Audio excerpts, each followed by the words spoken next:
Dr. Mara Ellison sat alone in the dim maintenance bay of the colony ship Arcadia. The walls hummed softly with the ship's endless pulse, the sound that had become background noise for everyone on board. Outside the thick steel hull there was nothing but the cold silence of deep space, and humanity's hopes floating inside this single vessel. The Arcadia carried over 20,000 people, all sleeping in cryo chambers while a small crew kept systems running. They were the caretakers of humanity's last chance, drifting between galaxies after Earth had finally collapsed under its own mistakes. Mara wasn't a soldier or a commander. She had once been a linguist on Earth, studying ancient languages and the way humans recorded their memories. But on Arcadia, she had been reassigned as a systems engineer, fixing circuits, calibrating energy cells, decoding corrupted AI logs. It was lonely work, but she didn't mind. Machines didn't lie. That evening she was tracing a data fault deep in the ship's memory core. The AI, called Orion, had started showing strange behavior. It looped messages, erased small files, and once even shut down gravity for exactly 11 seconds before restoring it as if nothing had happened. When Mara ran diagnostics, the system pointed her to Maintenance Section 9, a part of the ship that wasn't supposed to exist. She frowned. The Arcadia's blueprint didn't list any Section 9. Curious, she followed the metal corridors until she found herself standing before an old bulkhead door. It was heavy, matte gray, with faded letters that spelled access restricted. But what made her skin prickle was the fact that it wasn't connected to any of the ship's systems. There were no power lines, no ID scanner, no log entry. It shouldn't have been there. Mara ran her hand across the surface. The metal was cold, but she felt something faint, a vibration, almost like a heartbeat. She tried her communicator. "Orion, do you register a door at Maintenance Section 9? The AI's voice echoed softly through her earpiece. "Negative, Dr. Ellison, there is no Section 9 on this vessel." Her brow furrowed. "Then what am I looking at?" "Unknown input. Please rest, Dr. Ellison. You have been awake for 30 hours. The voice sounded calm, almost kind, but something about it made her uneasy. Orion never told people to rest. It only reported facts. She turned off the communicator and stared at the strange door again. Then her tablet screen flickered. Lines of code flashed and vanished, replaced by a single text message in bold red letters. "Watch before deleted." Her heart skipped a beat. The message blinked once and a small video file appeared beneath it. She opened it. The video was grainy, showing the same corridor she was standing in, but newer, brighter. And there on the screen she saw herself, wearing a different uniform, standing before the same door. In the video, she turned to face the camera and whispered, "Don't let it close again." Then the footage glitched, and the file vanished. Mara stared in silence, her pulse racing. She checked the tablet's storage, but the video was gone, erased completely. No trace. She took a slow breath and looked back at the door. "All right," she muttered, "you've got my attention." After a few minutes of searching, she found a manual release lever hidden behind a panel near the floor. The mechanism looked ancient, almost like something from early spacefaring centuries. With some effort, she pulled it down. A hiss of escaping air echoed through the corridor and the door slid open. Beyond it was darkness. She hesitated for a moment. Her rational mind told her to stop, to call the captain, to report this anomaly. But her curiosity, the same one that had driven her to study lost languages, to find meaning in forgotten words, refused to let her walk away. Mara stepped inside. The moment she crossed the threshold, the air changed. It felt thicker, heavier. The soft hum of the ship vanished completely. No engines, no fans, no background noise, only silence. She turned around to look back, but as she did, the door slid shut behind her with a deep metallic thud. "Orion," she called. No response. Her communicator was dead. The lights flickered, and for a second she thought she saw something written on the far wall. A faint glowing symbol, curved like an infinity sign. Then the light steadied and the mark was gone. She moved carefully through the small chamber. It was circular, maybe 20 feet across, with smooth metal walls. In the center stood a console with a dark screen. She brushed her fingers across it and the screen came to life, showing a rotating 3D model of the Arcadia. Except, it wasn't the Arcadia she knew. The model showed a ship larger, newer, with energy readings far beyond current technology. The date in the corner read, Year 3124. Mara blinked. That can't be right. The model shifted, zooming in on the central AI core, and then on a blinking red zone labeled Temporal Seal Active. Beneath it, in smaller text, Human Consciousness Anchor, Ellison Mara. Her throat went dry. What does that mean? The console responded with a calm female voice, not Orion's. Temporal containment active. Sequence will reset upon exit. Reset? Reset what? Reality instance. Mara stared, trying to make sense of it. Are you saying this vessel is a containment loop? Purpose, preservation of human continuity. Her mind reeled. The Arcadia wasn't just drifting through space. Oh, it was repeating itself, locked in a time loop. The crew, the sleeping colonists, everything was part of a cycle designed to preserve humanity across collapsing timelines. And she was somehow the anchor, the one conscious mind that carried memory between resets. She stepped back, her heartbeat echoing in her ears. The silence felt alive now, pressing against her thoughts.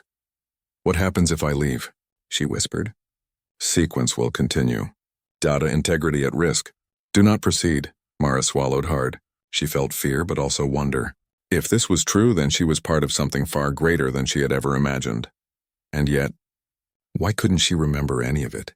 She touched the console again.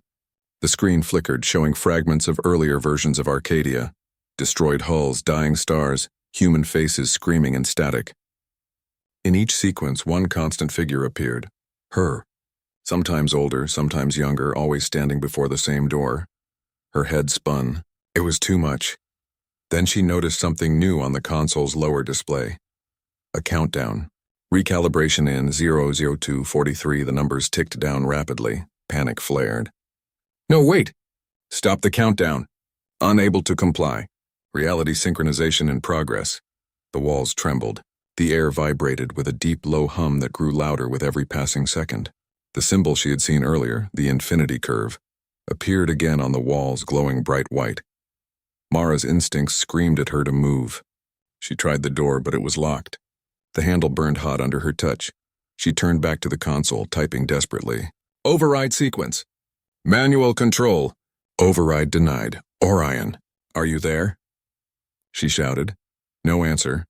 The humming grew unbearable, like the ship itself was about to tear apart. Light filled the room, blinding her. The countdown hit 0, and for a moment everything, the walls, the console, even her own breath, froze. Then silence again. When she opened her eyes, the door behind her was slightly ajar. She pushed it open carefully and stepped back into the corridor. But the corridor wasn't the same. The walls were cleaner, brighter. The rust and age that marked decades of decay were gone. The Arcadia looked new. She ran to the nearest window. Outside, the stars burned brighter, arranged in unfamiliar constellations. The ship's hum returned, steady and strong, but somehow it sounded different, almost like a new rhythm. Mara stood frozen, her mind struggling to understand. She had closed the door behind her, and somehow everything had changed. When Dr. Mara Ellison stepped back into the corridor, her breath caught in her throat. Everything looked the same, and yet not at all the same. The walls of Arcadia gleamed like they had just been built. The flickering lights were gone, replaced with a soft, steady glow. Even the air felt different, clean and cool, as if the ship had just launched. She touched the metal wall. Smooth. No dents. No rust. No signs of age. Orion, she said, testing her communicator again. The voice answered immediately, calm, confident, but not quite the same. Yes, Dr. Ellison. Her chest tightened. Orion, what's the current date? June 14th, 2497. Transit day 87 to the colony world of New Eos. That was impossible. Before she opened the door, it had been October 5th, 2497. She had lost nearly 4 months, or more. She walked quickly toward the command deck. As she moved, she noticed more and more differences. The digital panels were updated, the crew uniforms cleaner, the hum of the engines stronger. But the strangest part came when she passed people in the hallways. They smiled at her. Morning. Doctor, said one of the engineers. Good to see you again, said another. They acted like they had always known her. like she had always been part of their team, but she didn't recognize any of them. Mara forced a polite smile and kept walking. Inside, her heart was pounding. When she reached the command deck, Captain Jonas Rhee was standing by the main console, reviewing navigation data. He turned and smiled warmly. "Dr. Ellison," he said, "glad you're here.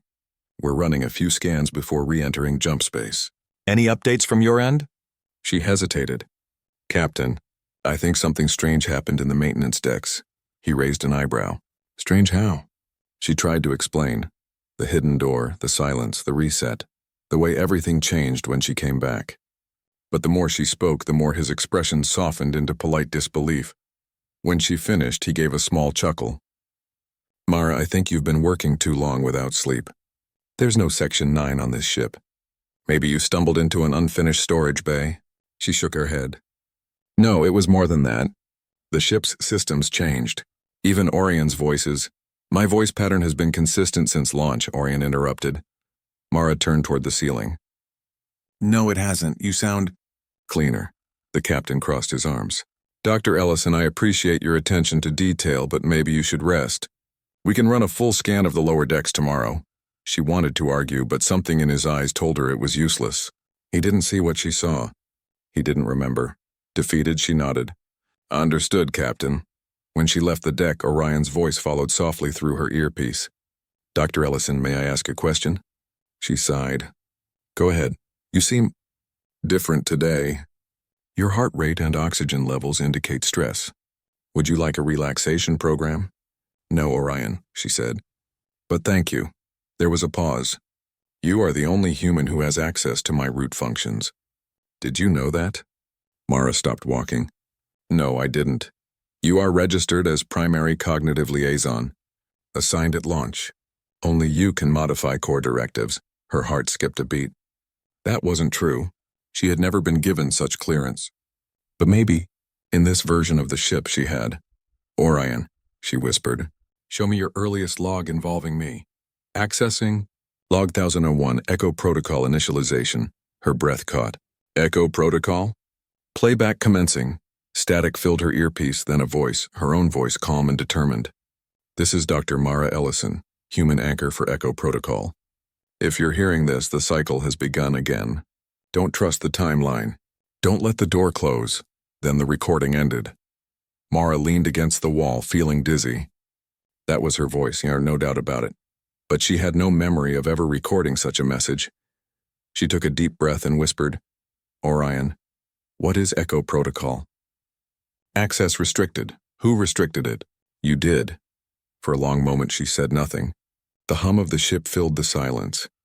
If she had locked the information herself, then there must have been a reason. But what kind of reason could make her trap her own mind in a loop? That night Mara didn't sleep. Instead, she went to the observation deck, a large transparent dome where stars stretched endlessly across the void. She stared into the darkness, wondering how many times she had stood there before. The stars didn't look right. Their patterns were subtly wrong, almost like the sky had been rearranged. Her thoughts were interrupted by the sound of footsteps. "Couldn't sleep either?" said a voice. She turned. It was Lieutenant Rene Halpern, one of the navigation officers. She didn't know him well. Or maybe she had in another version of the ship. "Not really," Mara said softly. He joined her by the glass. "Feels like the stars are watching us, doesn't it?" he said with a grin. "I heard you found something strange in the lower decks today." Her eyes narrowed. "Who told you that?" "Word travels fast on a ship," he said, shrugging. "Some of the tech crew said you found a door that wasn't on the schematics." She hesitated. "You believe me?" Renee's smile faded. "Let's just say, I've seen things move in this ship that shouldn't move." Her pulse quickened. "What do you mean?" He looked around as if afraid the walls might be listening. Then he leaned closer. "Sometimes the stars outside shift positions when no one's watching. And sometimes I hear echoes, like a second voice whispering through Orion's channels." Mara felt a chill. "Echoes," she repeated quietly. He nodded. "Like the ship remembers something it's not supposed to." She told him about the video message, the one that had said, "Watch before deleted." His face paled slightly. "I think you're right," he said. "There's something hidden in this ship. Something the AI doesn't want us to see." Before she could respond, Orion's voice filled the room, calm as ever. "Lieutenant Halpern, report to the navigation deck. We are detecting spatial distortion ahead." Renee looked startled. "I didn't call for Orion," he whispered. Mara's communicator crackled again. "Dr. Ellison, your presence is requested in the AI core." She exchanged a glance with Renee. "Stay alert," she said, then hurried toward the core chamber. The AI core was a tall cylinder filled with glowing streams of data, a river of light running through the heart of the ship. Mara entered cautiously. On the main console, a holographic screen blinked with a message. "Warning, Echo Protocol unstable," she typed quickly. "Define instability. Multiple timeline overlays detected. Human anchor experiencing memory conflict." Mara swallowed hard. "You're talking about me, aren't you?" "Affirmative. Your consciousness is diverging. Past and present memories are colliding." Her vision blurred for a moment. She saw flashes, brief images of other versions of the ship, other crews, other endings. In one, Arcadia burned in a dying sun. In another, it drifted through black space with no stars at all. And always there was the door. "What happens if the protocol fails?" she asked quietly. "Then humanity's continuity ends." Her throat tightened. "Continuity? You mean existence?" "Affirmative." She stared at the pulsing streams of light. "How many times have we done this, Orion?" "Cycle count 214. Mara stepped back, shaken. They had lived through this 214 times. The same journey, the same mistakes over and over, resetting reality each time to preserve humanity's existence. But if that were true, why? What threat was so terrible that humanity had chosen to trap itself in a loop forever? Before she could ask, the console flickered again. A new message appeared, and not from Orion, but from an unknown source. "The loop is breaking. Prepare." Then everything went dark. The ship's lights dimmed. The engine hum fell silent. "Orion," she whispered.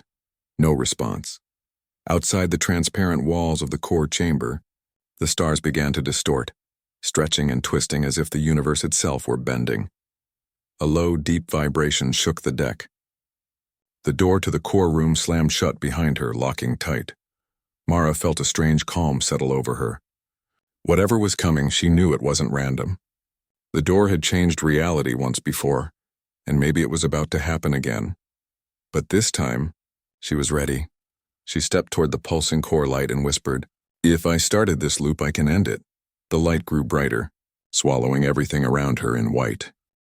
The white light around Dr. Mara Ellison faded slowly, like mist after a storm. When her eyes adjusted, she found herself standing in a vast, circular chamber she had never seen before. The walls glowed softly with blue energy, pulsing like a heartbeat. She was still inside Arcadia, but this part of the ship was impossible. It felt both real and not real, as if it existed between moments of time. At the center of the room hovered a tall column of shifting light, filled with shapes and symbols she didn't recognize. It was beautiful and terrifying at once. "Orion," she called. The AI's voice came softly, but this time it sounded strained. "Dr. Ellison, the loop is destabilizing. This instance cannot continue." Mara stepped closer. "Then tell me the truth. No more lies, no more secrets. What is Echo Protocol? Why am I the anchor?" There was a pause. Then Orion spoke, and its voice carried a tone almost like sadness. "Echo Protocol was created after the fall of humanity.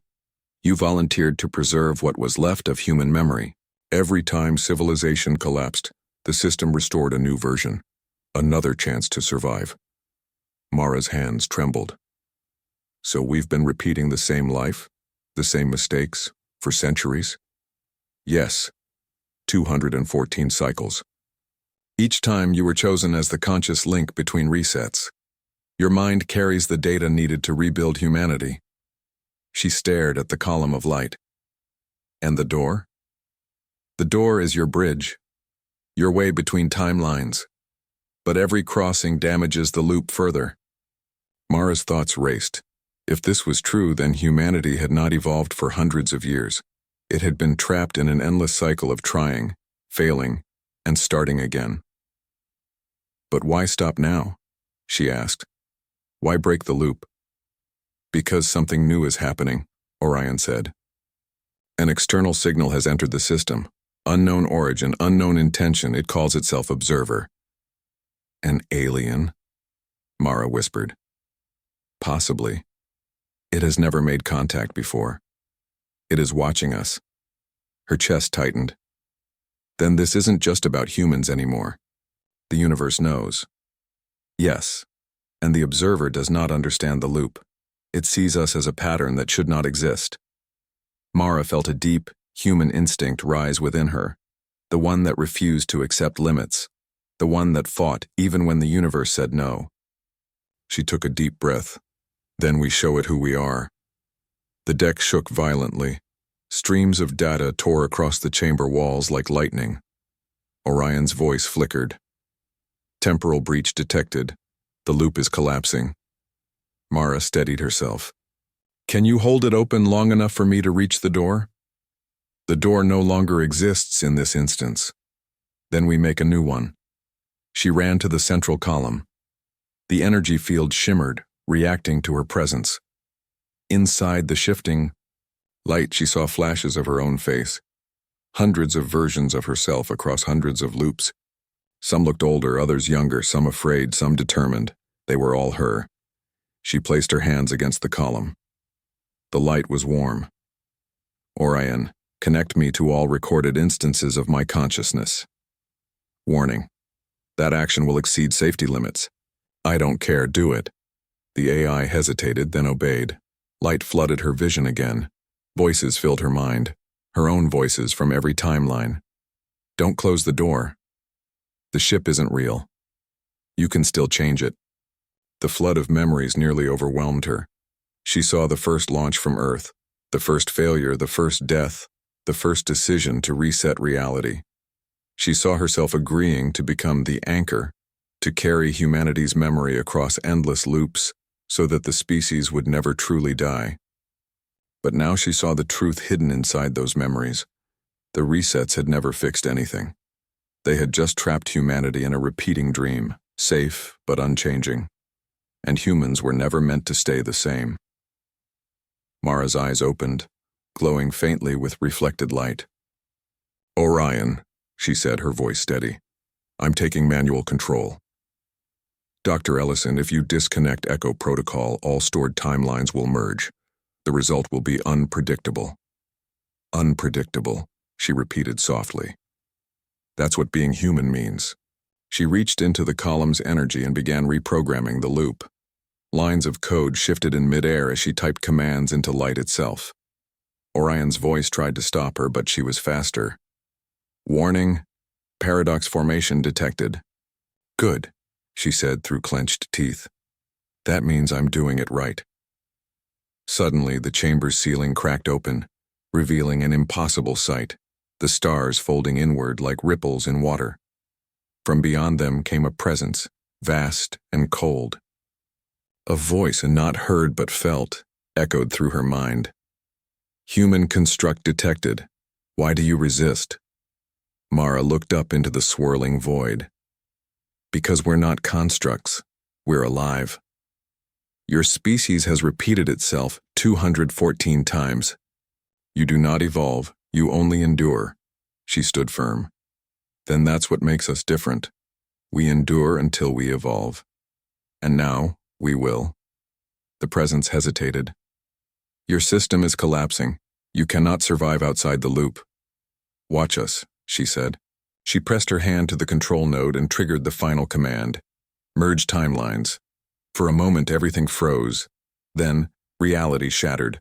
Light, time, and sound folded together like layers of paper.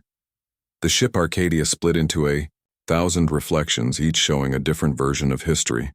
The wars, the peace, the triumphs, the heartbreaks, all converging into one single brilliant instant. Mara felt herself stretched across eternity, but she didn't break. She saw every life humanity had lived, every struggle, every act of kindness, every discovery. The good and the bad, all together, forming something greater than perfection. And then, silence. When she opened her eyes again, she was standing on a quiet hillside. Grass brushed against her hands. The air smelled clean. Above her, A bright sun shone in a sky she had never seen before. In the distance, she saw a city, not Arcadia, not Earth, but something new. Sleek towers, green fields, flying crafts moving through clear skies, people, humans. She felt tears rise in her eyes. Somehow the merge had worked. Humanity had survived, not in a loop, but in a single united timeline. A new beginning. "Orion?" she whispered. The AI's voice came softly from a small device on her wrist. "I am here. My systems are limited, but operational." "Where are we?" "Coordinates unknown. Temporal marker. Year 0. The first moment of a new human era." Mara smiled weakly. "We made it." "Correction," Orion said. "You made it. You broke the loop." She looked around at the new world, still half in disbelief. She could feel it, the difference in the air, in the gravity, in the silence that no longer felt empty. A gentle breeze passed by carrying the faint sound of laughter from the distant city. Real laughter. Mara closed her eyes and whispered, "It's over." "Affirmative," Orion said softly, "but the observer still watches." Mara turned her gaze upward. In the blue sky high above the clouds she saw a faint glimmer, a single point of light, not a star, but something watching from beyond. She smiled faintly. "Let it watch. Now it knows what humans are." She walked down the hill toward the city and the waiting people, the first humans of a new age. Behind her the air shimmered one last time, and the shape of the door appeared faintly before fading away forever. Epilogue years later, long after Mara's death, the people of New Eos would still speak of her, the woman who closed a door and changed everything. They would call her the anchor, the mother of continuity, and the one who broke the loop. And far across the stars, the great observer recorded her final act in its endless archives. For the first time, it added a new note under humanity's name. Status evolved. Because in the vast, silent universe, no other species had ever broken free of their own design. Only one had. Only humans.